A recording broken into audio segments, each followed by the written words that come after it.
Bonjour le pays, la Côte d'Ivoire, bonjour, bonjour le Mali, bonjour le Burkina, bonjour la Guinée. Et je salue comme ça parce que je reçois ce matin le docteur Alla Sourkou. Ça fait tellement longtemps, hein? Bonjour le pays. Bonjour Ruth.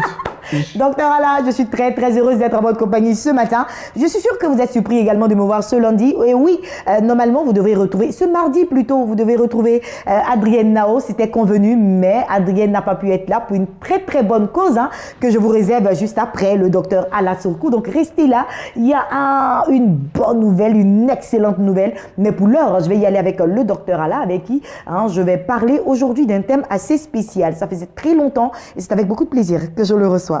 Homme de Dieu. Tellement heureux, tellement heureux. Le plaisir est partagé. Ma prière est exaucée. Allez, aujourd'hui nous avons beaucoup d'invités hein, concernant la direction commerciale et marketing, donc on n'aura pas assez de temps avec le docteur Alla, mais il est doué hein, avec lui, c'est la Bible en approfondissement, donc il va y aller, hein, en tout cas vous allez comprendre parfaitement ce qui sera dit. Le thème c'est ôter la pierre. Oui. Pourquoi la pierre a été ôtée du tombeau de notre Seigneur Jésus? Ça aussi, il y a une explication. Oui, tout a une explication oui. Avec le Saint-Esprit. Oui.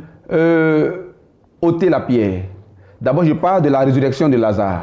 En Jean chapitre 11, verset 39, après que en Jean 11, verset 35, Jésus eut pleuré, Jésus est allé donc au tombeau de Lazare et Jésus a dit, ôtez la pierre. Et la pierre fut ôtée. Lorsque Jésus fut ressuscité en Jean 20, verset 1 et en Matthieu 28, verset 1 à 2, il est dit que la terre a tremblé parce qu'un ange est descendu du ciel et a ôté, a roulé la pierre qui était devant le sépulcre où on avait enseveli Jésus. Chez les Juifs, lorsque on ensevelit un mort, on met toujours une pierre devant le sépulcre, la porte d'entrée du sépulcre. Fermée. Oui. D'abord, le mort est enveloppé d'un linceul, on l'attache avec des cordes, et ensuite on met une grande pierre, une grosse pierre devant la porte d'entrée du sépulcre pour fermer la porte d'entrée du sépulcre.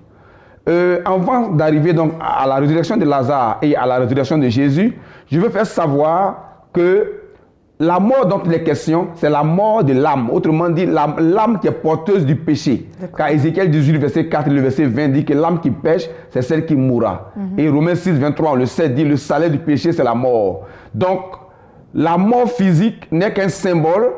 C'est-à-dire que la manière dont les Juifs vont ensevelir leur mort témoigne de ce qu'est l'état de l'âme qui est morte.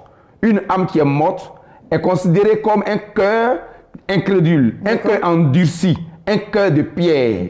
Donc, quelqu'un qui est mort, qui est mort dans le péché, un pécheur qui n'a pas encore accepté Jésus comme Seigneur et Sauveur, qui n'est pas parvenu à la vie nouvelle en Jésus-Christ, a une âme qui est comparée à un cœur de pierre. Ézéchiel, chapitre 36, verset 22 au verset 27. Dieu parle à son peuple. Dieu dit, je vous retirerai de tous les pays où vous avez été dispersés et je vous ramènerai dans votre pays. Ça concernait Israël.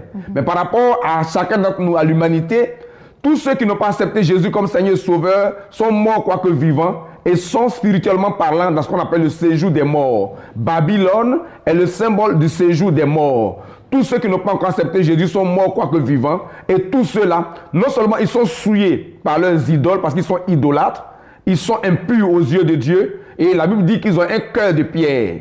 Alors lorsque Dieu annonce la résurrection d'Israël, le triomphe d'Israël, la victoire d'Israël, le retour de la captivité d'Israël pour venir reconstruire Jérusalem, pour retourner dans son pays, Dieu dit, je répandrai sur vous une eau pure et je vous purifierai de toutes vos souillures, de toutes vos idoles. Concernant les hommes du monde entier qui vont constituer l'Église, toi, moi, chacun d'entre nous, nous étions nous tous dans le séjour des morts. Dieu nous ramène dans notre pays. Le pays en question, ce n'est pas la Côte d'Ivoire. Le pays, c'est la Jérusalem d'en haut. C'est la cité céleste. Donc nous étions du monde, dans le péché. Le péché nous a tués. Nous sommes morts dans le péché. Et Jésus vient nous sortir du péché. Et puisque nous étions pécheurs, donc impurs, souillés, Dieu nous purifie. Il dit, je répandrai sur vous une eau pure. Et je vous purifierai de toutes vos souillures et de toutes vos idoles. Je porterai ma main sur vous et j'arracherai, j'ôterai votre cœur de pierre. D'accord. La porte, c'est le cœur. Et lorsqu'un homme n'est pas converti, il a un cœur de pierre. Lorsqu'il doit passer à l'étape de la résurrection pour parvenir à la vie avec Christ, il est lavé, il est purifié, il est sanctifié par la parole. Donc la parole de Dieu vient comme un marteau qui brise le roc du péché. La parole de Dieu vient comme un marteau pour ôter le cœur de pierre. Jérémie 23, Jérémie chapitre 23, verset 29 dit, ma parole n'est-elle pas comme un marteau qui brise le roc?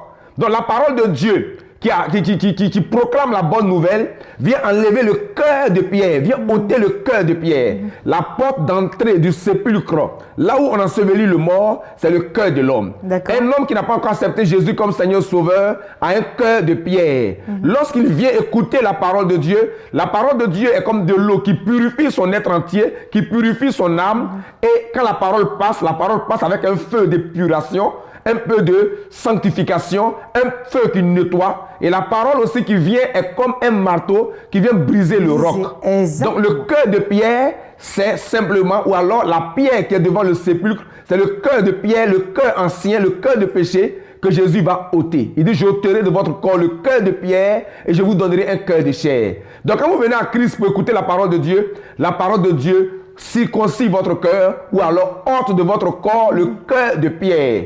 Voici pourquoi, lorsque Jésus ressuscitait Lazare et à la résurrection de Jésus lui-même, l'ange a roulé la pierre. Il a roulé la pierre, c'est-à-dire que, comme vous l'avez dit, symboliquement parlant, en l'expliquant, là, nous ne sommes plus dans le péché. Le cœur de pierre que nous avons a été brisé, a été ôté. Et bien entendu, il n'y a plus personne dans le tombeau parce que nous sommes une nouvelle créature. C'est sûr.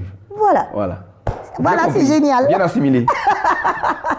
C'est génial. Merci beaucoup, en tout cas, Docteur Allah. C'est bien compris. Donc, enfant de Dieu, j'espère également que, tout comme moi, vous avez bien compris. Et quand nous rencontrons le Seigneur Jésus, nous sommes une nouvelle personne, comme il a dit. Si vous ne l'avez pas encore rencontré, vous avez encore ce cœur de pierre-là que vous devez laisser le Seigneur ôter afin que vous soyez une personne renouvelée, transformée. Merci, Docteur Allah. Gloire à Jésus. Très bonne synthèse. Voilà. Amen. Allez, merci d'être passé avec vous. C'est la Bible en approfondissement. Vous le savez déjà avec lui. Il vous l'apprend tous les jours. La Bible se lit pas à pas, étape par étape. Même une virgule signifie quelque chose dans la Bible. Donc, ce n'est pas un roman, la Bible. La Bible s'étudie, d'après le docteur Allah Sourkou. Amen.